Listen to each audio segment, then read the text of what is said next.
Okay, everybody. The last video in this how-to series for all things Google through Fresno Pacific is going to look at one of my favorite tools I learned about in this section, and that is Google Maps My Maps. So a lot of us have heard about Google Maps. Most of us use it all the time. However, there's a select tool within that known as Google Maps My Maps. So if you're like me and you hadn't heard of that, let's check it out. First thing you want to do, plop it into Google. Click on it. It takes you to a website, and then you can create your own maps and save them to edit and work with later. So I have a couple saved here from previous projects. I'm going to walk you through how to create a new map. So first thing you want to do, click on this red button over here, create a new map. Click create down here, and it takes you to basic map. You can scroll to any area of the world, or you can just stay right here.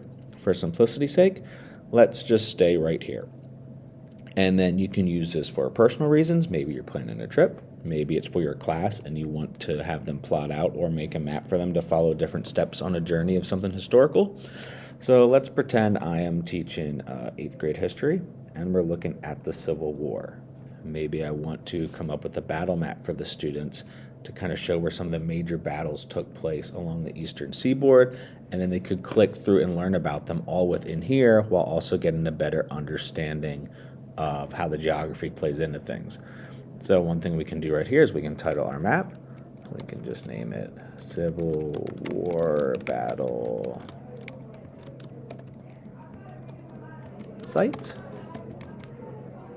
And we can save that.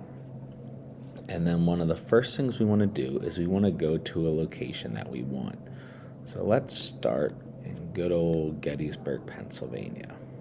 So we zoom in here and get to about where we want on our map. You can also use the search if you don't know exactly where you're getting. One of the first things I want to do here is I want to get rid of some of this extra road mappings and stuff like this that is modern and we don't really need for the sake of this. So you have a cool option over here. You can select the base map, and then that'll give you the different backgrounds to choose from. So here's one that's more satellite imagery, a little more basic. Here's one that's terrain. Another one. All different looks depending on what you want to see. So for the sake of general stuff, I'm going to do satellite. So once you have your base map, then we can kind of zoom into where we want to go. And Gettysburg is going to be generally in this area. All right, so once we have the spot that you want, you can put a place mark down for the students to look at.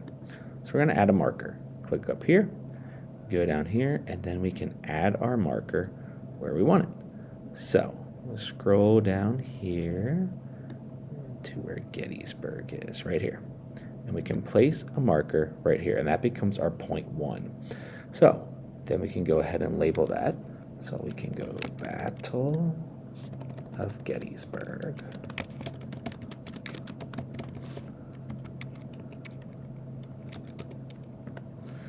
And then you can put in a description here that your students could read about. You can also add in photos or images. So you can just do stuff you already have, or you could go and do a Google image search, which we can do right now. So Battle of Gettysburg. And just let's put a map in there. So maybe there's a map within a map we want our students to look at. So then when they click on this point, they'll see the name, they'll see any pictures and text that you add in there, and then you can see pretty quickly how you could easily start to build multiple points within this so that students can navigate from one to the other. I have used this in the past to have students navigate through the map to different waypoints, and then I'll have a worksheet of questions that goes along with it. Another recommendation would be, once they kind of learn how to use the ones that you create, would be also to have students create their own, which takes that learning to an additional step of them really understanding the maps and geography aspect. And that's it. Thank you.